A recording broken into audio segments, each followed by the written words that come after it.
Shalom, shalom. This is Rabbi Moshe Otero, Ways of Israel, here taking my break in a long, hard day today.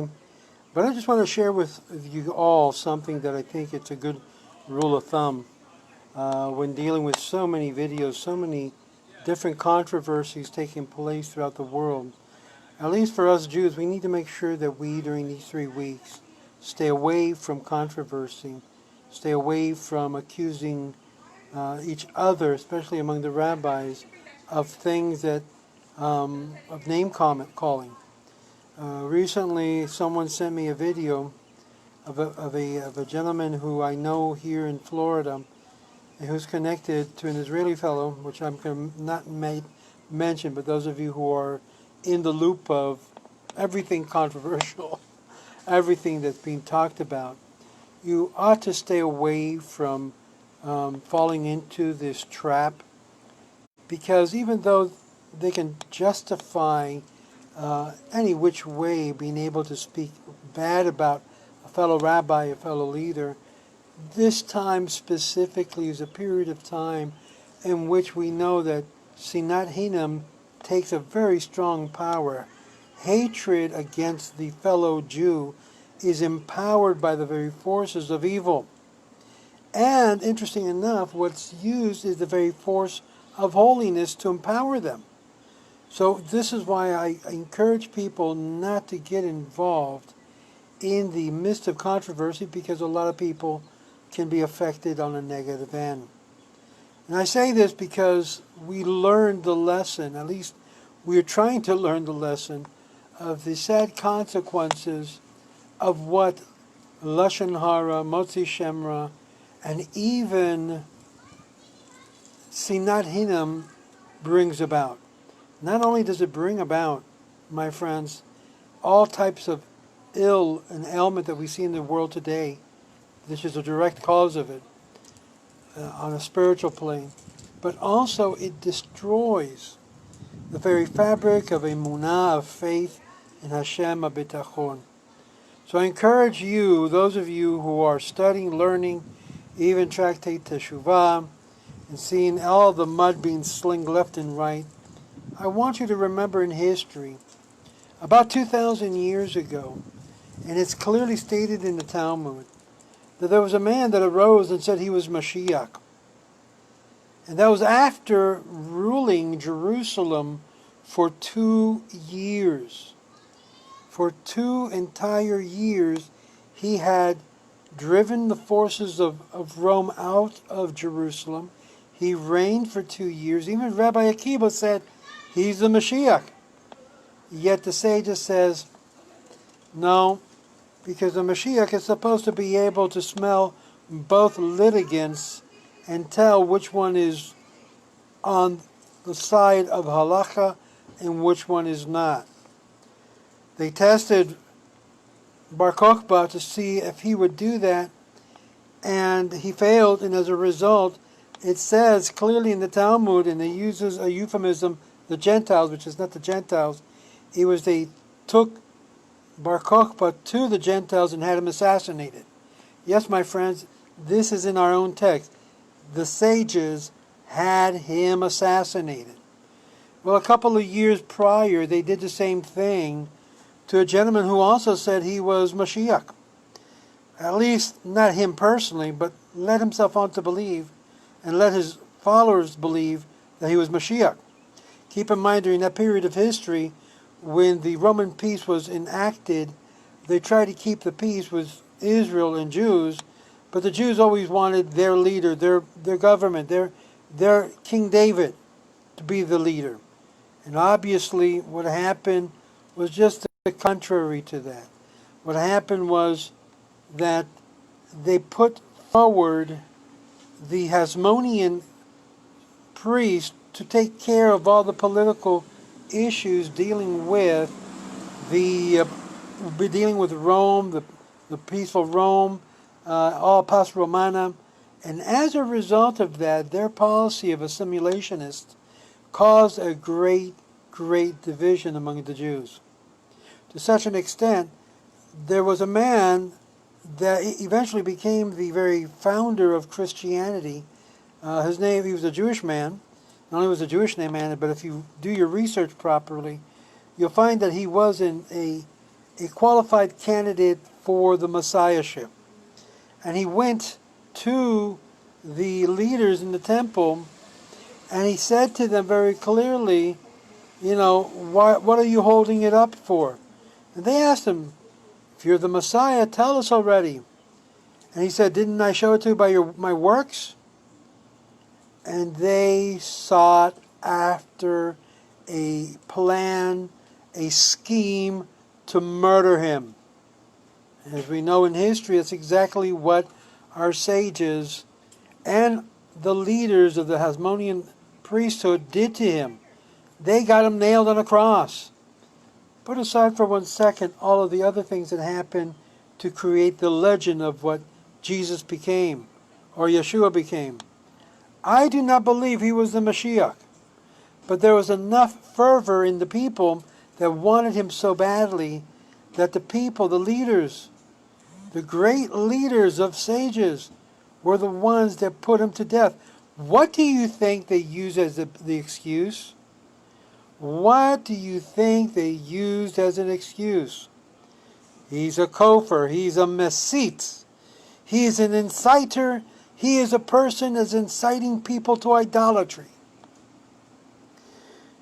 Well, he happened to believe that he was doing God's will and that in him was the divinity flowing through him and obeying what the Torah commanded him to say and do, and thus he was able to smell out the intentions of these leaders and know the litigants left and right, something that Bar Kokhba was not able to do. Yet we see that he was not able to fulfill everything that was required by Mashiach. And yet our sages, the political, religious power, the politicking, the speech caused for them to make a plan to do away with him. My friends, many of us that are in leadership realizes there's a lot of politics and a lot of conniving behind the scene. Corruption is the name of the game. And when we are honest with ourselves and honest with Hashem Kadosh Baruch Hu, and we realize all of this infighting taking place, it's about one thing. It's about power and control. It's about envying. And this is what was taking place, my friends, in the first century. And we see a repeat in our times that we have people accusing other rabbis of being KOFER, of being heretical, of being whatever. And yet there are many opinions that can be argued on their behalf, on their position, no matter what they stand. And here's what we're going to have to tolerate and let God be the one that judge between one and the other instead of us judging. If we don't do that, we're going to have another worse exile within an exile. And those of you who know I'm referring to, these two rabbis who are well known in the circuit of TV rabbis, and they put a blacklist of all the rabbis they considered to be KOFER, and I've blocked them from my groups, and I will, if I see them popped up again by someone forwarding their videos, I will remove that person from my list, and I will block them also. So please do not post any of those individuals' videos on my Facebook page or on our Ways of Israel page or Darchei Israel, because they mentioned many of the rabbis that I personally know, and it's a long list of rabbis they declared KOFER and wearing everybody out. So I made a very clear call. You begin to speak evil about a fellow rabbi, even though I may not agree with him. Look, for example, I don't agree with everything that Rabbi Manis Friedman said. I even did a video attacking what he said, not him, what he said. But I still respect the work he has done and who he is as a rabbi. We may agree to disagree, but you don't attack the person, you attack what he's saying. I attacked what he was saying. I thought it was completely contrary. But the very moment that you list people, then you declare them KOFER, unbelievers, rebels against God, knowing very fact that that may not be the intention, then you, my friend, you who did that, you're speaking now the words of unwarranted hatred. And I'm sorry, but I've got to block you. I'm sorry, but I have to remove you from all my reach of people, 30,000 plus and growing, that I have. I don't want you to contaminate their minds unless their heart with your extreme views. You have no compassion. True compassion. Hashem hasn't even judged them, and yet you're judging them. Hashem even haven't said anything, and yet you already have been the judge and jury of these rabbis that you've listed as KOFER. I pity you, but I don't want any of your preaching, even though a lot of it I agreed with. A lot say, yeah, he's got a point. But because you have spoken against the rest of Kalal Israel and the rabbis, I'm sorry.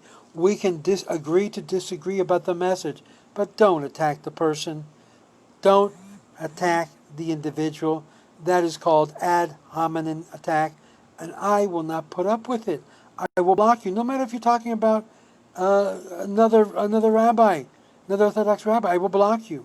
That has been my policy ever since COVID has taken place. For those of you who know, and I asked Mechila from the community for things I had said that was very harsh, but never said about a person, rather about the message. Listen to me close. I don't have anything against any group or any movement except what they have brought forth as their message. Let's get it clear, my friends. We don't attack individual persons. We attack the message that they're saying. What are they saying? Saying things that evoke and invoke hatred to a fellow Jew. Don't do that. I disagree in politics with many of my liberal leftist friends, but I don't like attacking the person unless they're so imbibed with that drunkenness of leftist liberalism that I have to just clear them out. That's what I decided for my own well-being as well as theirs. My tolerance level for this type of thing has dropped to zero, and thus I hope you understand. If you get blocked by me, don't take it personally. Is that I just think we don't agree to agree. So I want to wish everyone a wonderful week. Remember, 3 weeks of remembering what caused our lashon hara, our bad speech, even us rabbis. As a matter of fact, the biggest problem sometimes is us. We basically go to judgment too quick without considering all the factors. And you know what? It's better on the end run to give a good eye, even though there's a lot of reasons why to doubt it. Give a good eye.